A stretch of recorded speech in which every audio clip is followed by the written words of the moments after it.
My pleasure and honor to do a vocational speech for you today. I have to just say, I was just asked, am I nervous? And someone said, oh, you do this all the time. I said, oh, very different when you have to stand in front of a group of your peers and talk about yourself. So thank you for being so welcoming. I wanted to start a little bit about why Rotary, why I looked at joining Rotary. And I've had lots and lots of past experiences through the last many, many years. For those of you who are old enough and have been around long enough, I was actually a charter member of the Rotaract, and that was under the watchful eye of Alvin and Jackie Saville, Claire and Elaine, they're here somewhere, I saw them come in, and Frank Harrison as well. So that was sort of my first introduction, and that was in the 80s, a long time ago. So I had very fond memories of that, and we were very involved with that, so it was a great experience for me.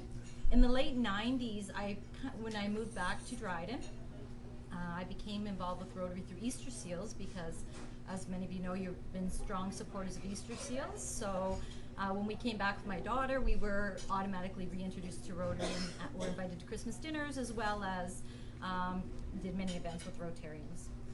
As an administrator, of course, in buildings, I have had the opportunity to work with the Rotarians on the speech contest.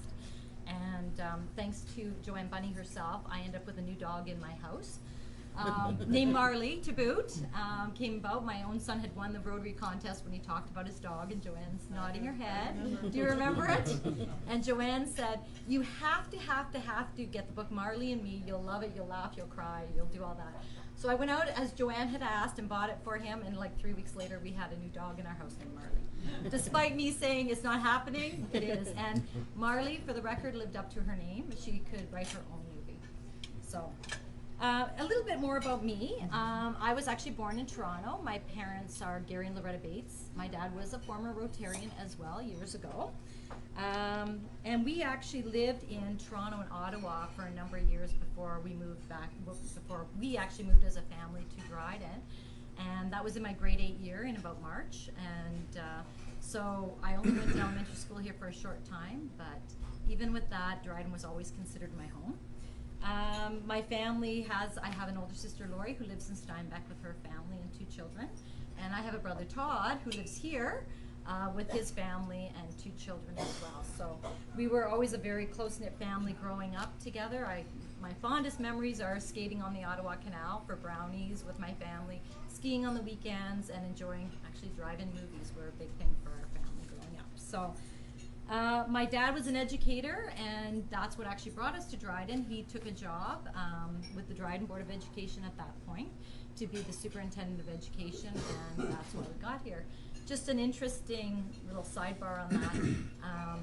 My dad and I are both educators. When I finished Teachers College, I did not want to come home because I wanted to know I could get a job without my dad interfering in any of that stuff. And those of you who grew up in a small town would get that. And my first job was with Duffer & Peel, which ironically was the first board my dad worked for. And my first day of school, the first teacher I met goes, oh, I worked with your dad, because I was teaching at school. I went, I'm not escaping it. I can't get away from it. I'll just give in. So ironically, my first year teaching was right down the road from me, the school that he taught with his first year. So kind of a neat little connection. So of course, after I finished my couple months at St. Joe's, I attended Dryden High School. For me, I had always wanted to, there I had played sports, I was involved in drama, I was involved in lots of stuff there, right? Brian will attest to that. For sure. But my whole life, the one thing I wanted to do was be a teacher. I had never wavered from that from when I was little. So as soon as I graduated Dryden High School, I was off to university at York University in Toronto. And right from there, I graduated in 1989. And ironically, I took a little detour. In 1989, after I graduated, I worked for a year at Kinney, Canada, doing payroll. I have no idea because math was like my worst subject ever. So how I ended up doing that, my dad will tell you it's Peter's principle. You rise to the level of your incompetence. But I did do that for a year before I went and I taught actually unqualified with Duffer & Peel for a year as well. And that's actually where I met my husband, I was teaching grades 7 and 8 French, and he was teaching grades 7 and 8 music. So we actually met that first year, and we got married after I went to Faculty of Ed the year after that, and that's the year we got married in 1992. And Umberto, my husband, who was a born and raised Oakville boy, was soon to become a small town Dryden boy. He just didn't know it yet. So we'll talk about that in a few minutes. So my first actual official teaching job was with York Region Separate School Board in the Toronto area. And as Umberto and I had gotten married, he worked for City of York, teacher as well, music teacher. So we lived in North York to split the distance for the drive. So we both had lots of driving to do. But that year in February, I found out I was expecting my first child. So Nicole was actually born in September the following year, 2 months early. So that was a surprise for us, surprise for all of us. Nicole was born shortly after that, had a couple of strokes. She was born, had cerebral palsy. So at that point, I took about a year off just to spend time at home with her. So went back to work the following September, pregnant again. So that was our goal, to have 4 children very close together. And my son Andrew was born in March of that following year. So after that point, I found myself at home with 2 little kids and not a whole lot of family support. My family was all here. So that created us to do, you know, what young people do. I wouldn't do it now, but what we did, we both just quit our jobs and said, hey, we're going to move back to Dryden. And that we did. We quit our jobs. Neither one of us had a job. And moved back to Dryden in about probably a week span when we made the decision to do it. We packed our house and U-Haul truck and came back to Dryden, and it was about 1996 back then. And my husband started teaching at St. Joe's, and I was just doing some supply teaching and till about 1998. In 1998, my youngest baby, who just turned 18 on Friday, was born.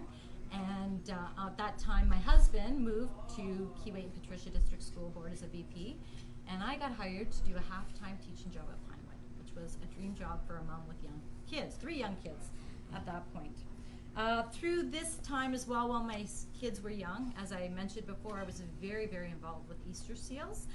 I was their local chair, their regional chair, and I actually sat on the provincial board in Toronto. So I did lots of traveling back and forth with that, supporting that cause as well. Excuse me.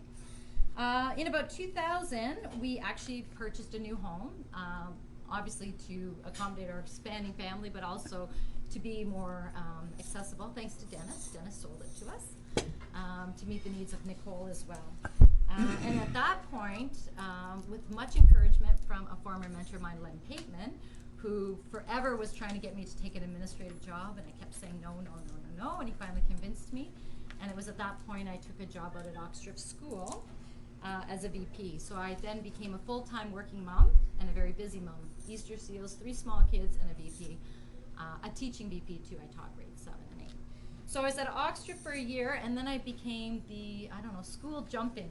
I was very fortunate to have been at a time where we were closing schools. So let's see if I can remember this. I went from Oxford as a VP 1 year, to Riverview to a VP from 1 year, back to Oxford for 2 years as principal, over to Wabigoon for a principal for 1 year, to Riverview as principal for 4 years, to New Prospect as a principal for 5 years, and now I'm at Dryden High School. So in all of those travels, I was very fortunate, and people go, oh, that's a lot of change. You know what? Change is always good, and I love change, and I love challenge, and I love the excitement. And what that did give me was a basis, lots of interesting families and kids, and certainly at Dryden High School now, there are a number of kids that I have, through my own career. Just something worth noting, I have a group of kids that started at Oxford with me, and they were graduating New Prospect last year with me, because I said, I'm graduating, I get to go to the high school. And one of the kids said, oh God, you're the only principal I'm going to have from the time I started kindergarten to Dryden High School.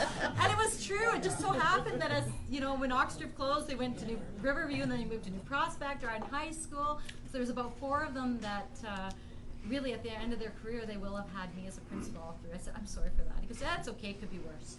So that was kind of where I went for my career.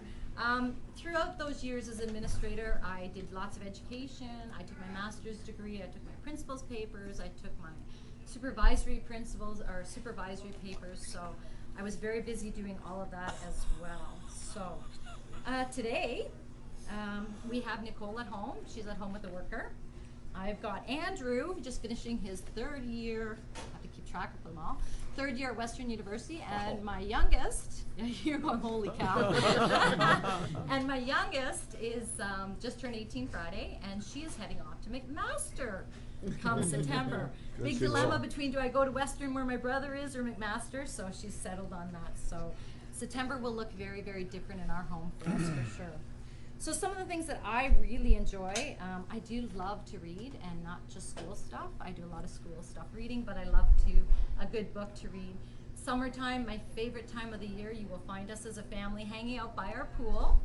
We spend most of the summer just hanging out by the pool, usually listening to Barney Nicole's choice of music, not ours. Our poor neighbors listen to it all summer as well. I love to be at the gym. That's my stress relief. And I have a family, kids who are addicted to travel. I think that's part of they've become accustomed to it and are always looking for somewhere to travel. We've traveled everywhere with our kids, which is wonderful. My true passion is certainly the kids that we work with in the school system, and I'm lucky because I have a career that I'm able to impact those kids. And I really have always felt that kids are our future. I always tell the kids, well, you better be nice to me. We need to raise good kids because they're going to take care of all of us in the future. So we want to have great global citizens, kind, compassionate, caring. And I think, you know, in terms of Dryden, our Dryden youth, they're smart, they're kind, they're compassionate, they're caring. We see it at all levels of kids. And we've been able to witness this in Rotary recently, the kids that have graduated. We saw Sheila, who entertained us for quite a while, and Chuck Schmidt, all products of Dryden in our community. We are raising our kids to be good leaders in our community, and it's great to be part of that and have that opportunity. So in 3 years, my husband will retire, and I have 6, but that's okay. I'm good with that.